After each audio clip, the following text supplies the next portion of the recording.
Hi එන්නකෝ අද අපි මෙන්න මේ වෙසක් සැරසිල්ල තමයි හදන්න යන්නේ. ගොඩක් කට්ටිය මේක අටපට්ටමට තියලා අලවලා තමයි සරසන්නේ. මං අද ඊට වඩා වෙනස් විදිහකට තමයි මේක ඔයාලට හදාගන්න කියලා දෙන්නේ. මුලින්ම මම මෙන්න මේ විදිහට කාඩ්බෝඩ් එකක් අරගෙන ඒක මැදින් මෙන්න මේ විදිහට තීරු වලට කපා ගන්නවා. මේ තීරු කපලා තියෙන්නේ සෙන්ටිමීටර් 1ක් වගේ වෙන ප්‍රමාණයකට. ඒ විදිහේ කොටස් තුනක් මං අරගන්නවා. දිග කාඩ්බෝඩ් කොටසක් හොයාගන්න පුළුවන් කෙනෙකුට එක දිගටම මේ විදිහට කපාගෙන යන්න පුළුවන්. උඩින් සහ යටින් මෙන්න මේ විදිහට ඉඩ ඉතුරු කරලා තමයි අපි මේක කපා ගන්න ඕනේ.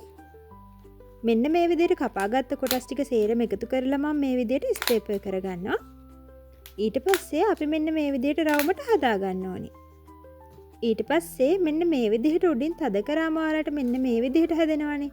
අන්න ඒ විදිහට අපි ඒක හදා ගන්න ඕනේ. ඒකට මම කාඩ්බෝඩ් පටි ටිකක් මෙන්න මේ විදිහට ඇතුල් පැත්තෙන් අලවනවා.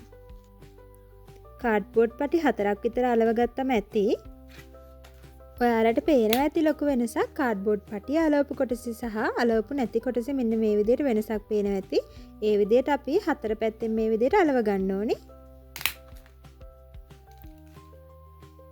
කොටස් 4ම මෙන්න මේ විදිහට අලව ගත්තට පස්සේ මෙන්න මේ විදිහට තමයි තියෙන්නේ. ලස්සනට රවුමට මෙන්න මේ විදිහට තියෙන්න ඕනේ. ඊළඟට මල ලස්සන කරගන්න පෙති ටික හදාගමු. මං ගත්ත ප්‍රමාණය මම වීඩියෝ එකේ දාලා තියෙනවා.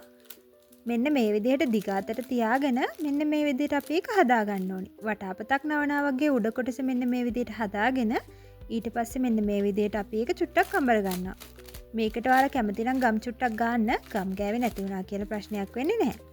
යට කොටස මෙන්න මේ විදිහට ලස්සනට හදා ගන්න ඕනේ. ඒ විදිහට හදාගත්ත මල් පෙති ටික අපි මෙන්න මේ විදිහට කූඩුවට එකතු කරගන්නවා. උඩින්ම අලවන්නේ නැහැ. මෙන්න මේ විදිහට රවුම පටන් ගන්න තැනින් තමයි අපි මෙන්න මේ විදිහට අලව ගන්න ඕනේ. මුලින්ම වටේ ආවරණය වෙන විදිහට මේ විදිහට ඔයාලා අලව ගන්න.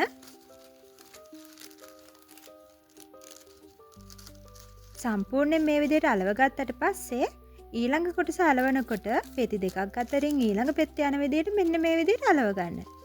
අපි මේ අලවන්න හදාගන්න පෙත්තේ ප්‍රමාණය අනුව මේකට අවශ්‍ය කරන පෙති ගාන කොච්චරද කියලා තීරණය වෙනවා. කුඩා ප්‍රමාණයේ පෙති හදාගත්තොත් පෙති ටිකක් වැඩිපුර මේකට අපිට අලව ගන්න වෙනවා. එහෙමයි කියලා ලොකු ඒවා අලවන්න එපා. එතකොට නිකම් කඩා හැලෙනවා වගේ වෙන්න පුළුවන්. ඒ හින්දා සාමාන්‍ය ප්‍රමාණයේ පෙති තමයි හදාගන්න ඕනේ. මෙන්න මේ විදිහට අපි රෝස පාටින් අලවගෙන ඉවුනාට පස්සේ කොළ පාට ටිකකුත් මෙන්න මේ විදිහට අලව ගන්නවා. ඒකත් අපි අර විදිහටම තමයි අලවගන්නේ පෙති දෙකක් අතරින් ඊළඟ පෙත්ත එන විදිහට. මෙන්න මේ විදිහට තමයි සම්පූර්ණ පෙති ටික ඔක්කොම අලවලා වුණාට පස්සේ තියෙන්නේ.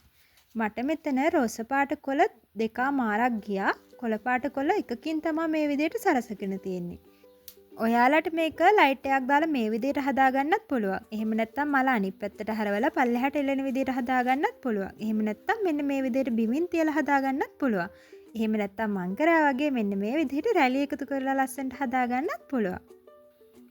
කළුවර වෙලාවට ලයිට් එකක් එහෙම දැම්මට පස්සේ මෙන්න මේ විදිහට තමයි ලස්සන වෙන්නේ. සැරසිල්ල හදාගෙන ඉවරයි. තවත් ලස්සන නිර්මාණයකින් හම්බෙමු. ගිහින් එන්න. බයි.